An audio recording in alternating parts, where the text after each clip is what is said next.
85ஆம் சங்கீதங்களின் புஸ்தகம் 85ஆம் சங்கீதம்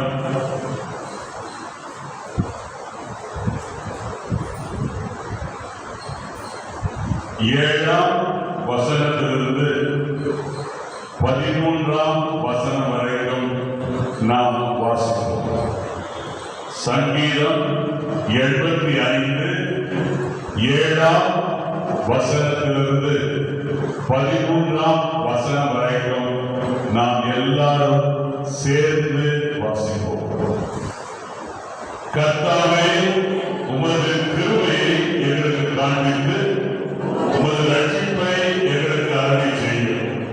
கர்த்தராகிய தேவன் விளங்குவதை கேட்பேன். அவர் தம்முடைய ஜனங்களுக்கும் தம்முடைய பரிசுத்தவான்களுக்கும் சமாதானம் கூறுவார். அவர்களோ மதிக்கேட்டுக்கு திரும்பாதிருப்பார்களாக. நம்முடைய தேசத்தில் மகிமை வாசமாயிருக்கும்படி அவருடைய ரட்சிப்பு அவருக்கு பயந்தவர்களுக்கு சமீபமாயிருக்கிறது. கிருபையும் சத்தியமும் ஒன்றையொன்று சந்திக்கும், நீதியும் சமாதானமும் ஒன்றையொன்று முத்தம் செய்யும். சத்தியம் பூமியிலிருந்து முளைக்கும், நீதி வானத்திலிருந்து தாழ பார்க்கும். கர்த்தர் நன்மையானதை தருவார், நம்முடைய தேசமும் தன் பலனை கொடுக்கும். நீதி அவருக்கு முன்னாக சென்று அவருடைய அடிச்சொல்களின் வழியிலே நம்மை நிறுத்தும். உட்கார்ந்து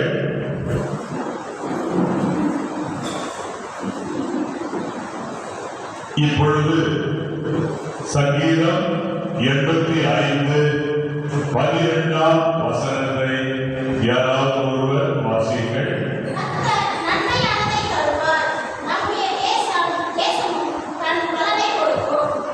கர்த்தர் நன்மையானதை தருவார், நம்முடைய தேசம் தன் பலனை கொடுக்கும். Yes, the Lord will give what is good, and our land will yield its increase. Yes, the Lord will give what is good, and our land will yield its increase. கர்த்தர் நன்மையானதை தருவார், நம்முடைய தேசம் தன் பலனை கொடுக்கும். ஆங்கிலத்தில் நம்முடைய தேசமும் தன் பெருக்கத்தை கொடுக்கும் அப்படின்ட்டு நம்முடைய பிதாவாகிய தேவனால் கர்த்தராகிய இயேசு கிறிஸ்துவினாலும் உங்களுக்கு கிருபையும் சமாதானமும் உண்டாதாக. தேவனுடைய அளவற்ற கிருபையினாலே நாம் 4 மாதங்களை கடந்து 5ஆம் மாதம் 3ஆம் தேதிக்குள் பிரவேசித்திருக்கிறோம். வாரத்தின் முதல் நாளிலே ரேடியன் திருச்சபை வளாகத்தில் தேவ பிரசன்னத்தில் அமர்ந்துள்ளோம். இன்றைக்கு கர்த்தர் நம்மை பார்த்து சொல்லும் வார்த்தை, கர்த்தர் நன்மையானதை தருவார், நம்முடைய தேசமும் தன் பலனை கொடுக்கும். கர்த்தருடைய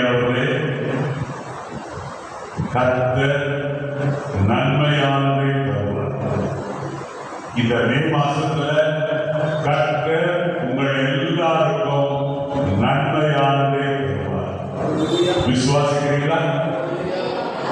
விசுவாசிக்கிறவங்க கையை உயர்த்தி ஒரு அல்லேலூயா சொல்லுவாங்க. அல்லேலூயா. நம் தேவன் நல்லவர், அவர் நன்மையானதை நமக்கு தருவார். பரிசுத்த வேதாகமத்தில் 84ஆம் சங்கீதம் 11ஆம் வசனத்தில் வாசிக்கிறோம். உத்தமமாய் நடக்கிறவர்களுக்கு நன்மையை வழங்காதுள்ளார். நம்முடைய ஆண்டவராகிய இயேசு கிறிஸ்து எப்படி ஊழியம் செய்தார் தெரியுமா? அப்போஸ்தலர் 10ஆம் அதிகாரம் 38ஆம் வசனத்தை வாசிங்கள். அப்போஸ்தலர்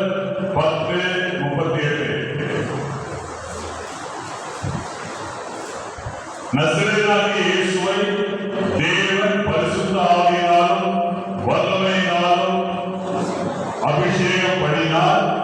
தேவன் அவருடனே கூட இருந்தபடினால அவர் நன்மை செய்கிறவராய் பிசாசின் வல்லமையில் அகப்பட்ட யாவரை குணமாக்குகிறவராய் சுற்றித்திருந்தார். கர்த்தருடைய பிள்ளையே, இன்றைக்கு உனக்கு ஆண்டவர் கொடுக்கிற நன்மை தேவை. நன்மை என்பது என்ன? நன்மை என்பது ஒரு ஈவு. It is a gift. நன்மை என்பது ஒரு ஈவு. அந்த நன்மை எங்கே உண்டாகிறது என்று உங்களுக்கு தெரியுமா? அந்த நன்மை எங்கே உண்டாகிறது என்று உங்களுக்கு தெரியுமா? யாக்கோபு 1ஆம் அதிகாரம் 17ஆம் வசனத்தை வாசிப்பார்கள். யாக்கோபு 1ஆம் அதிகாரம் 17ஆம் வசனத்தை எழுந்தவர்கள் வாசியுங்கள்.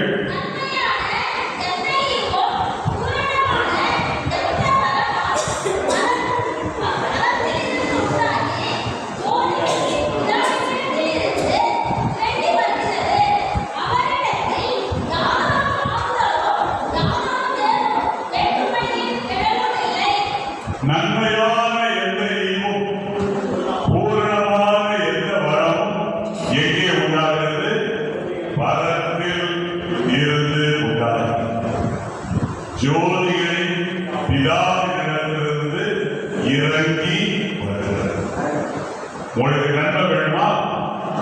கர்த்தர் உங்களுக்கு நன்மையானதை பரத்துல உண்டாக்கி அங்கிருந்து உங்களுக்கு பூமிக்கு அனுப்புவார். சங்கீதம் 103:15 வசனத்தை பாருங்க. 5ஆம் வசனத்தை பாருங்க. சங்கீதம் 103:5. நன்மையினால் உன் வாயை திருப்தியாக்குகிறார், கழுகுக்கு சமானமாய் உன் வயது திரும்ப வார வயது போல் ஆகிறது. அல்லேலூயா, அல்லேலூயா. சங்கீதம் 65:11 வாசித்து பாருங்க. பரிசுத்த வேதாகமம் என்ன கூறுகிறது? வருஷத்தை உம்முடைய நன்மையினால் முடிசூட்டுகிறீர், உமது பாதைகள் நெய்யாய் பொழிகிறது. கர்த்தர் இன்றைக்கு உங்களுக்கு நன்மையை கொடுக்க விரும்புகிறார். நன்மையை கொடுக்க கர்த்தர் விருப்பமாய் இருக்கும் பொழுது அந்த நன்மையை பெற்றுக்கொள்ள நாம் என்ன செய்ய வேண்டும்? What should we do to receive the goodness of God? லூக்கா 1ஆம் அதிகாரம் 53ஆம் வசனத்தை வாசிக்கிறோம். அன்னை மரியாள் சொன்ன காரியம் என்ன? பசி உள்ளவர்களை நன்மையினால் நிரப்பி ஐஸ்வர்யம் உள்ளவர்களை வெறுமையாய் அனுப்பிவிட்டார். பசி உள்ளவர்களை நன்மைகளினால் நிரப்புகிறார். ஆமென். ஐஸ்வர்யம் உள்ளவர்களை வெறுமையாய் அனுப்பிவிட்டார். அப்படியானால் நன்மையை பெற்றுக் கொள்கிற நமக்கு என்ன தேவை? கர்த்தர் மேல் நமக்கு பசி தாகம் வேண்டும். கர்த்தர் மேல் நமக்கு பசி தாகம் வேண்டும். கர்த்தர் பசி உள்ளவர்களை நன்மையினால் நிரப்புகிறார். அல்லேலூயா. ஆகவே நமக்கு எப்படிப்பட்ட பசி வேணும்? மத்தேயு 5ஆம் அதிகாரம் 6ஆம் வசனத்தில் வாசிக்கிறோம். நீதியின் மேல் பசி தாகம் உள்ளவர்கள் பாக்கியவான்கள், அவர்கள் திருப்தி அடைவார்கள். நீதியின் மேல் அப்படின்னா நீதி யாரை குறிக்கிறது? 1 கொரிந்தியர் 1ஆம் அதிகாரம் 31ஆம் வசனத்தை வாசிக்கிறோம். அவரே தேவனால் நமக்கு ஞானமும் நீதியும் பரிசுத்தமும் மீட்புமானார். அல்லேலூயா, அல்லேலூயா. ஆகவே நாம் என்ன புரிந்து கொள்கிறோம்? இயேசுதான் நீதி.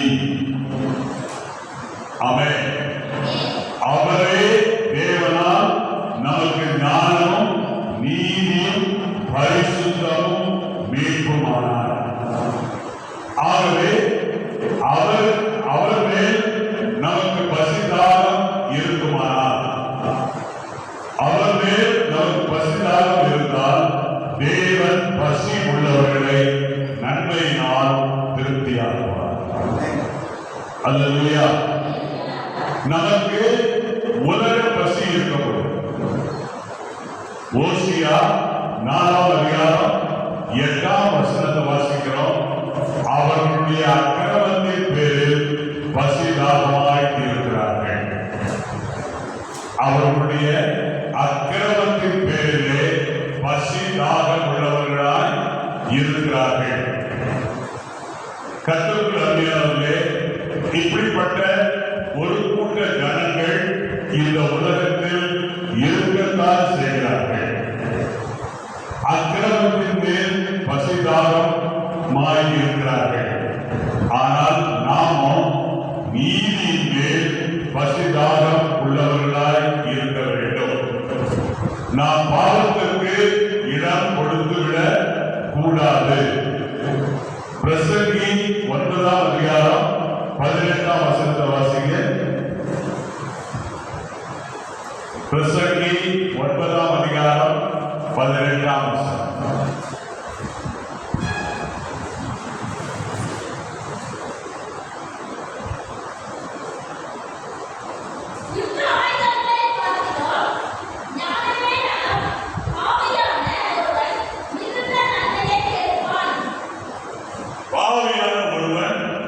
மிகுந்த நன்மையை எடுப்பார். பாவம் நம்முடைய வாழ்வில் இருந்தால் நன்மைகளை பெற்றுக்கொள்ள முடியாது. நம்முடைய வாழ்க்கையை நம்ம என்ன செய்யணும்? தூய்மையாக காத்துக்கொள்ளணும். நம்முடைய வாழ்க்கையை நம்ம என்ன செய்யணுங்க? தூய்மையாக காத்துக்கொள்ளணும். நீதிமொழிகள் 28ஆம் அதிகாரம் 10ஆம் வசனத்தையும் சங்கீதம் 84:11 வாசித்து பாருங்க. உத்தமர்களோ நன்மையை சுதந்திரிப்பார்கள் என்று வேதம் சொல்கிறது. தாவீதை போல நம்ம என்ன செய்யணும்? சங்கீதம் 63:1 வாசிங்க. இதோ வறண்டதும் விளைத்ததும் தண்ணீரற்றதுமான நிலத்துல என் ஆத்மா உண்மையில் தாகமாயிருக்கிறது. என் மாம்சமானதும் உண்மை வாசிக்கிறது. நான் இப்படி கர்த்தரிடம் பசிதாகமாயிருந்தால் தேவன் நம்மையும் நிச்சயமாக இந்த மே மாதத்துல நன்மை நான் நிரப்புவார். அல்லேலூயா, அல்லேலூயா. அடுத்தபடியாக சங்கீதம் 34:10 வாசிங்க. சங்கீதம் 34:10 மனப்பாடமாக சொல்லுவாங்க. சிங்கமே வாசிக்குது. ஆமென். சிங்க குட்டிகள் பரவலத்தில் மனப்பாடமா சொல்றீங்க. கர்த்தருக்கு சொல்றோம். சிங்க குட்டிகள் தாழ்ச்சி அடைந்து பட்டினியாக இருக்கும். கர்த்தரை தேடுகிறவர்களுக்கோ ஒரு நன்மையும் குறைபடாது.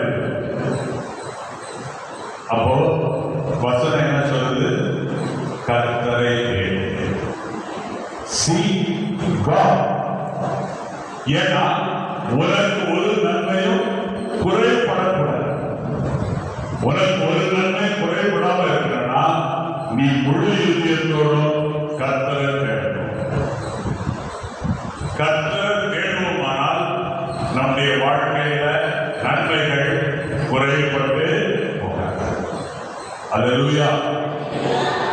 கர்த்தர் ஓசியா 5ஆம் அதிகாரம் 15ஆம் வசனத்தில் என்ன சொல்றாரு?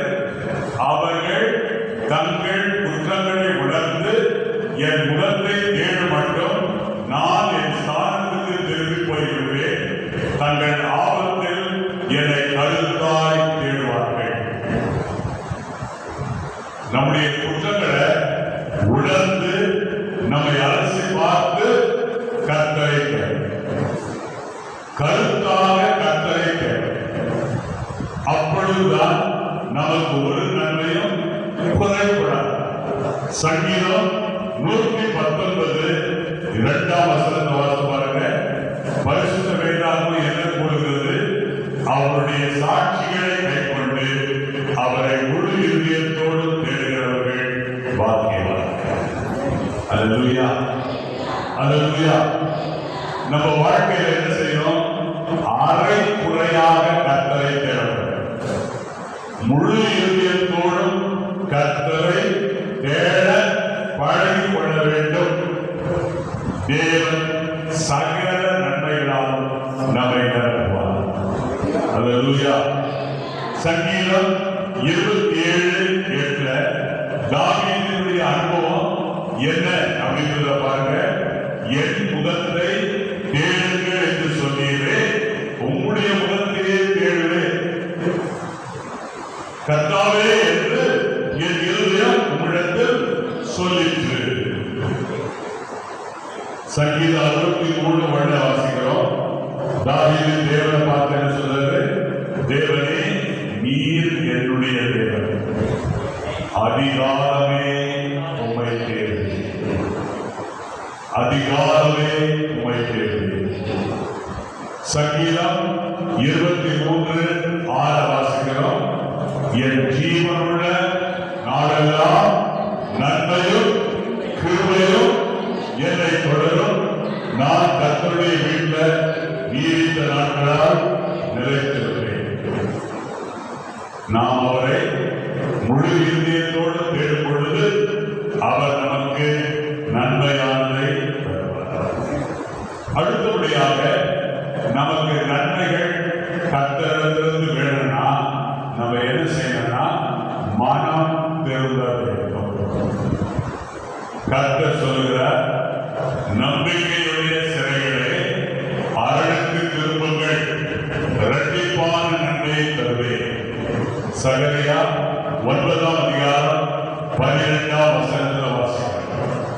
நம்பிக்கையுடைய சிறைகளே அரணுக்கு திரும்புங்கள், இரட்டிப்பான நன்மையை தருவேன்.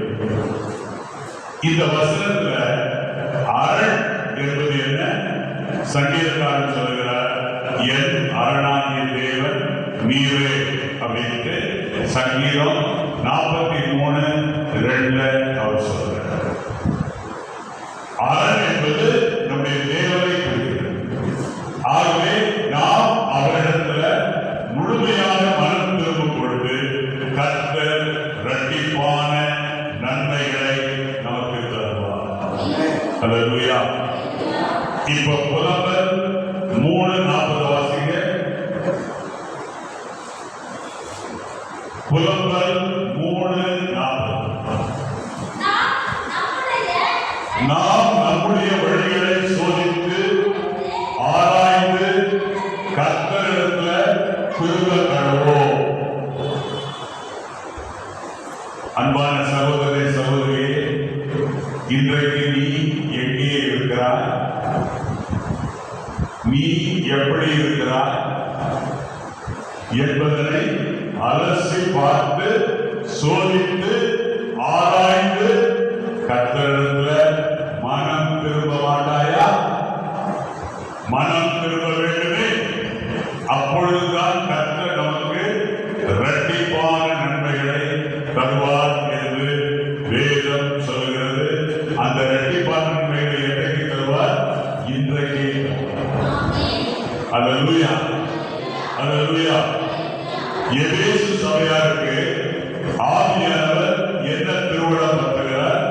எபேசு வெளிப்படுத்தின விசேஷம் 2:5 சொல்றாரு, ஆகையால் நீ இந்த நிலையிலிருந்து விழுந்தாய் என்பதை நினைத்து மனம் திரும்பி ஆதியில் செய்த கிரியைகளை செய்வார்கள். அன்பான சகோதரே, சகோதரியே, நாம் எங்கே விழுந்தோமோ, நாம் எங்கே தவறினோமோ அந்த இடத்திலிருந்து நாம் எழுப்பி கர்த்தரிடத்தில் வர வேண்டும். இன்று கர்த்தரிடத்தில் மனம் திரும்பி வருவோம். ஆகவேதான் இந்த மே மாதத்துக்குள்ள வந்திருக்கிற நாம் நம்மை ஆராய்ந்து பார்ப்பது நல்லது. ஆமென். கர்த்தருக்கு பிரியமில்லாத அனைத்திலிருந்தும்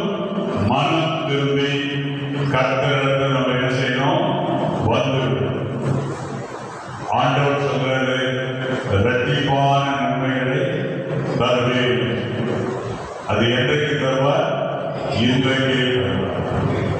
ஆகவேதான் வேறு சொல்லுது, கர்த்தர் நன்மையானதை தருவார், கர்த்தர் தாமே உங்களை அதிகமாக ஆசீர்வதிப்பார். அல்லேலூயா. ஆமென். ஆமென். இப்ப வாசிங்க மார்க் எழுதின சுவிசேஷம் 3ஆம் அதிகாரம்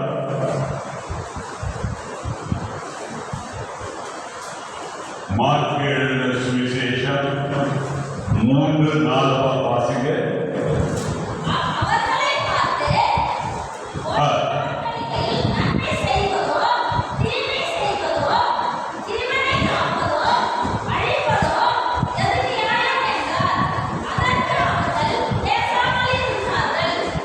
அல்லேலூயா. பாருங்க, அவர் ஜெபாலயத்தில் பிரவேசித்த பொழுது ஜெபாலயத்தில் சூம்பின கையுடைய ஒரு மனுஷன், ஒரு கை நல்லா இருந்துச்சு, இன்னொரு கை சூம்பி போய், அந்த கையில நரம்புகள் வேலை செய்யல, அந்த கையில ரத்த ஓட்டம் இல்லை, அந்த கையில் இருக்கிற தசை நாட்களுக்குள்ளே வளர்ச்சி இல்லை, கை விழுந்து போன நிலைமையில் இருந்துச்சு, கையை தூக்க முடியாது. ஜெப ஆலயத்தில் எல்லாரும் ஜெபிப்பதற்கு 2 கையும் வானத்துக்கு நேராக ஏறெடுக்கிற வேளையில இந்த அருமையான சகோதரன் தன் கைகளை தூக்க முடியாமல், ஒரு கையை தூக்க முடியாமல் கஷ்டப்பட்டு கொண்டிருந்தார். இந்த வாழ்க்கை மிகவும் துக்ககரமான ஒரு வாழ்க்கை.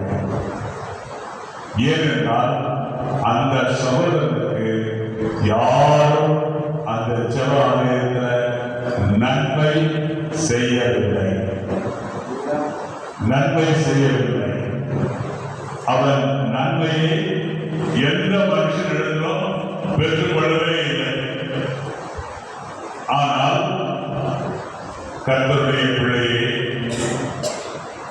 சூம்பின கையுடைய ஒரு மனுஷன் ஜெபாலயத்தில் ஜெபிப்பதற்கு கையை 2 கையும் ஒன்னா சேர்க்க முடியாது. That was difficult for him. ஆனா அங்க ஜெபாலயத்தில் இருக்கிற மக்கள், நாங்க மாத்திரம் தான் ஜெபம் பண்ணுவோம், நாங்க மாத்திரம் தான் கையை உயர்த்துவோம், நாங்க மாத்திரம் தான் எங்க 2 கையும் நல்லா இருக்கும் அப்படின்னு சொல்லி இந்த சகோதரன் மேல ஒரு இரக்கமோ ஒரு தயவோ ஒரு கிருபையோ அவர்களுக்கு இல்லை. ஆனா இயேசு கிறிஸ்து அந்த சகோதரனை பார்த்த பொழுது மனதுக்கத்தோட கண் கரைந்த அவருடைய இருதயம் அப்படியே உடைந்து போச்சு. ஏன்னா அந்த ஒரு சகோதரனை தவிர அந்த ஜெபாலயத்தில் இருந்த மற்ற எல்லாருமே எப்படி இருக்கிறாங்கன்னா, ஓய்வு நாள்ல ஒரு காரியத்தையும் செய்யவே, ஓய்வு நாள்ல ஒரு காரியம், அதாவது நல்ல காரியமா இருந்தாலும் சரி, கெட்ட காரியமா இருந்தாலும் சரி, எந்த காரியத்தையும் ஓய்வு நாள்ல செய்யக்கூடாது. ஆனா இயேசு இப்படிப்பட்ட இருதயமுள்ள மனநிலைமை உள்ள இந்த மக்களை பார்த்து ஒரு கேள்வி கேட்டார். எது கேள்வி கேட்டார்?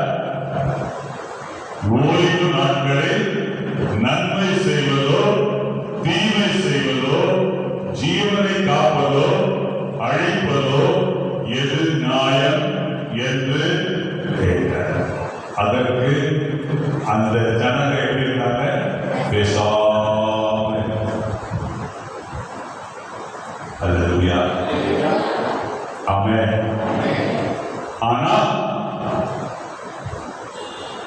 இயேசு என்ன பண்ணார்? இயேசு என்ன பண்றாருன்னா, சுற்றில இருந்த மக்களுடைய இருதயத்தினுடைய கடின இருதயத்தினுடைய நிலைமையை பார்த்துட்டு விசனப்பட்டு அவர் என்ன பண்றாரு, அந்த மனுஷனை பார்த்து உன் கையை நீட்டு, உன் கையை. இந்த அற்புதம் என்ன நடந்தது? ஜெப ஆலயத்துல கையை நீட்டு அப்படின்னு சொன்ன உடனே அவன் என்ன பண்ணா, விசுவாசம் உள்ளவனாய் கீழ்ப்படிதலோடு தன் கையை என்ன பண்ணா, நீட்டினான். நீட்டின பொழுது அவன் கை மறு கையை போல சொஸ்தமாயிற்று. அல்லேலூயா, அல்லேலூயா. ஆகவே கர்த்தருடைய பிள்ளையே, இந்த ஆலயத்துக்குள்ள மே மாசம் 3ஆம் தேதி நீ ஒரு நல்ல தீர்மானம் எடுத்து வந்திருக்கிற பாரு, அது மிக ஏன் காரணம் என்ன? உலகத்தில் நீ சுத்தி சுத்தி சுத்தி சுத்தி பார்த்த உலகத்தில் உனக்கு என்ன கிடைக்கல? நன்மை. ஆனா தேவ ஆலயத்துக்குள்ள வரும் பொழுது இந்த ஆலயத்துக்குள்ள யார் இருக்கிறார்? தேவாதி தேவன் பிரசன்னம் இருக்கிறது. காரணம் என்ன? நாம் எல்லாரும் ஒருவரப்பட்டவர்களாய் இந்த இடத்துல கூடி வந்திருக்கிறோம். நம்முடைய மத்தியில தேவ பிரசன்னம் இருக்குது. தேவ பிரசன்னம் இருந்தா என்ன நடக்கும்? உனக்கு இதுவரைக்கும் நன்மை கிடைக்கல இல்லையா? மே மாசம் 3ஆம் தேதி வரைக்கும் உனக்கு நன்மை கிடைக்கல இல்லையா? இன்றைக்கு கிடைக்கும். பாருங்க, அன்றைக்கு அந்த சூரிய கையை உடைய அந்த மனுஷனுக்கு நன்மை கிடைத்தது. வீட்டுக்கு போகும்போது எவ்வளவு சந்தோஷமா போயிருப்பான் பாருங்க. வீட்டுல இருந்து வரும் பொழுது ஒரு கை சூரிய கையா வந்தான். ஆனா இயேசு வார்த்தையை அவனுக்கு நேராக என்ன வார்த்தை எழுப்பினாரு? உன் கையை, உன் கை என்ன பண்ணு, நீட்டு. கர்த்தருடைய பிள்ளை, இன்றைக்கு உனக்கு நேராக கர்த்தருடைய வார்த்தை வரும்.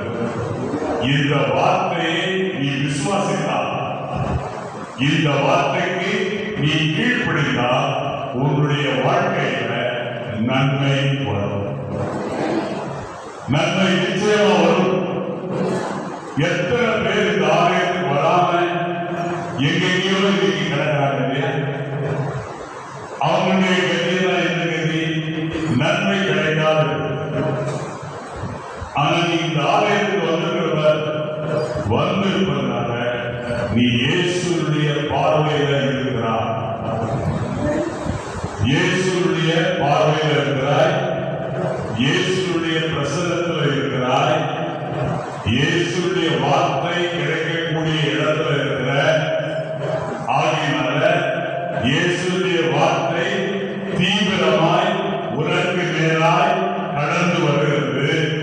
அந்த வார்த்தையை விசுவாசிக்கும் பொழுது, அந்த வார்த்தைக்கு நீ கீழ்ப்படியும் பொழுது பலவீனமான உன்னுடைய உறுப்புகள் பலனடைகிறது.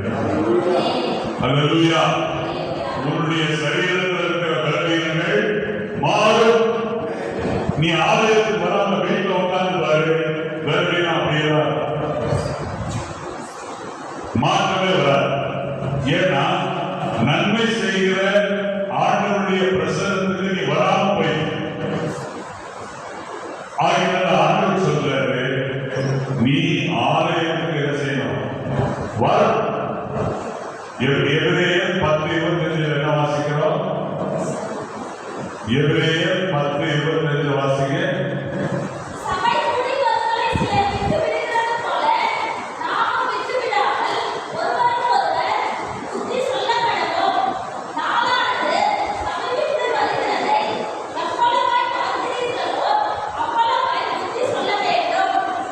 அல்லேலூயா. கர்த்தருடைய பிள்ளையே, ஒரு எவ்வளவு நஷ்டம் என்ன நஷ்டம்? முதலாவது, தேவ பிரசன்னத்தை நீ இழந்து போகிறாய். What a great loss. முதல்ல தேவ பிரசன்னத்தை நீ இழந்து போற. இரண்டாவது, எதை இழந்து போற? தேவனுடைய வார்த்தையை இழந்து போற. இந்த ரெண்டு இல்லைன்னா நன்மை உனக்கு நிச்சயமா வராது. உன்னுடைய குடும்பமா நீ வந்திருந்தீங்கன்னா எவ்வளவு நல்லா. குடும்பத்தில் இருக்கிற எல்லாரும் இயேசு கிறிஸ்துவினுடைய பிரசன்னத்துல இருப்பதே ஒரு பெரிய பாக்கியம். அது மாத்திரமல்ல, இயேசு என்ன செய்வார்? உனக்கு நன்மை செய்வதற்காக உனக்கு நேராக ஜீவனுள்ள வார்த்தைகளை அனுப்புவார். அந்த வார்த்தையை நீ விசுவாசித்து அந்த வார்த்தைக்கு நீ கீழ்ப்படியும் பொழுது உனக்கு நன்மை பெறும். இந்த சுக்கிர கையுடைய மனுஷன் கர்த்தருடைய பிரசன்னத்தில் இருந்தான், நன்மை செய்கிறவருடைய பிரசன்னத்தில் இருந்தான். இருந்தபடினால அவனுக்கு பிரசன்னமும் கிடைச்சது, கர்த்தருடைய வார்த்தை கிடைச்சது.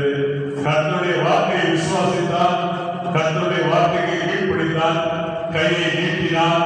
அந்த கை மறு கையை போல சொஸ்தமாயிற்று. கர்த்தருடைய பிள்ளை, உன்னுடைய வாழ்க்கையில நன்மை வேணும். ஒரு நாள் கூட ஆலயத்துக்கு வராம தவறி போவாங்க. ஆலயத்தை யார் யார் புறக்கணிக்கிறார்களோ அவர்கள் இயேசுவையே புறக்கணிக்கிறார்கள். கர்த்தருடைய பிள்ளை, உனக்கு நன்மை எங்கிருந்து வருது? மரத்திலிருந்து. அல்லேலூயா. சரீர சுகம் எங்கிருந்து வருது? மருந்து மாத்திரையில் இல்லை, கர்த்தருடைய சமூகத்திலிருந்து. அல்லேலூயா. ஆண்டவர் உன்னை முழு மனிதனா மாற்ற விரும்புகிறார். ஆண்டவர் கொடுக்கிற நன்மை உனக்கு என்ன செய்யும்? உன்னை முழு மனிதனா மாற்ற. இப்ப நீ எப்படி இருக்கிற? அரைக்குறை மனிதனா இருக்கிற. ஆண்டவர் இடத்துதான் நன்மை இருக்கிறது. ஆண்டவர்களுக்கு என்ன செய்வார்? நன்மை செய்வார். அல்லேலூயா. அல்லேலூயா. அதுவும் எந்த நாள்ல செய்வார்? வாரத்தின் முதல் நாள். ஆமென். இன்னைக்கு போஷன் நம்ம பார்த்தோம், வாரத்தின் ஓய்வு நாள்னா இறுதி நாள். ஆனா இன்றைக்கு நம்ம உயிர்த்தெழுந்த இயேசு கிறிஸ்துவினுடைய பிரசன்னத்தில் நமக்கு நன்மை எந்த நாள்ல கிடைக்குது? இயேசு கிறிஸ்து உயிர்த்தெழுந்த வாரத்தின் முதல் நாள்ல நமக்கு நன்மை கிடைக்கும். நம்ம எழுதி இருப்போமா? சங்கீதம் 84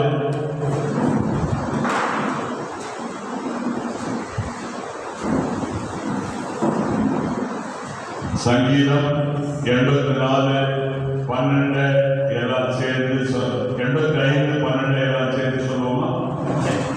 கர்த்தர் சொல்லுங்க, நன்மையாளரை தருவார், நம்முடைய தேசமும் தன் பலனை கொடுக்கும்.